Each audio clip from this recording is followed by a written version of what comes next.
Alimentation Couche-Tard will report its latest results today after the close. It's down about 10% so far this year. And for more on this, we're joined by Ticker Take founder Jon Erlichman. Jon, thanks as always for joining us.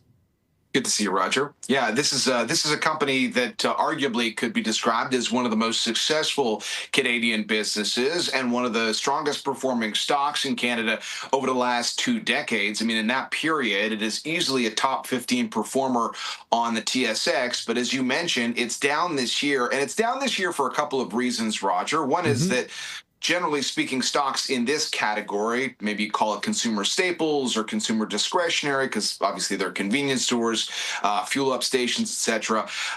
We've been talking a lot about AI and tech stocks. We've been talking a lot about gold and gold stocks, a little bit less so about businesses like this. And I think the other wrinkle for a Couche-Tard is that all eyes are on the consumer. And generally, the stories have been that the consumer isn't happy, right? They're not happy with what they're having to pay. And companies like this are on the front lines of this. Now, when it comes to the results, they will feed into what exactly the company is doing to appease consumers who are very frustrated by their bills right now. Because remember, this is a razor-thin margin business, whether it's gas or candy bars at the convenience store. A couple things they've been doing. They've really been trying to lean into their loyalty program, because if they can get people into that can help their profitability.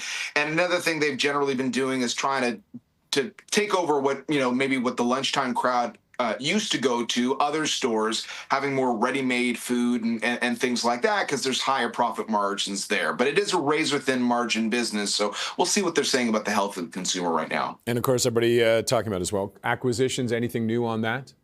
Well, I mean, that has arguably been the biggest story surrounding this company for its past 20 years, in the sense that they have been so successful globally in making acquisitions to grow the business. And then most recently, of course, they went after what arguably was the largest player left, the parent company of 7-Eleven.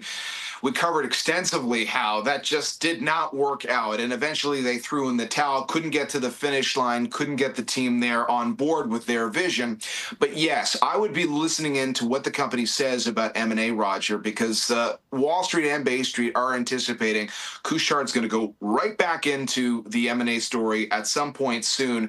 Bloomberg was estimating they have upwards of $25 billion worth of funds to play with. Where would they go shopping? I mean, they've gone all over the world. So whether they did more deals in North America to build out, whether they did more in Europe, those are all possibilities. But the benefit for Couche-Tard in just continuing to acquire has been you refurbish, you get everybody into your fold, and the cash flow that comes in from these convenience stores and these fuel up stations is incredible. And that's one of the reasons they've been a target by investors, a dividend play, all that kind of stuff. So we'll watch to see what they have to say on that front too. And what about on the domestic front? What numbers will we be looking for? I mean, they've got the beer sales in Ontario. That's an important one.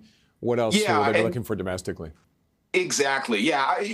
On average, Bay Street and Wall Street think the company will see a lift in their sales. And so that could potentially include a little bit of lift in the Canadian market.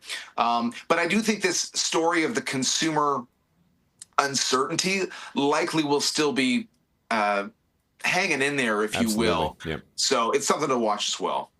All right, Jon, thank you as always for joining us. Thanks, Roger. And that's Ticker Take founder Jon Erlichman.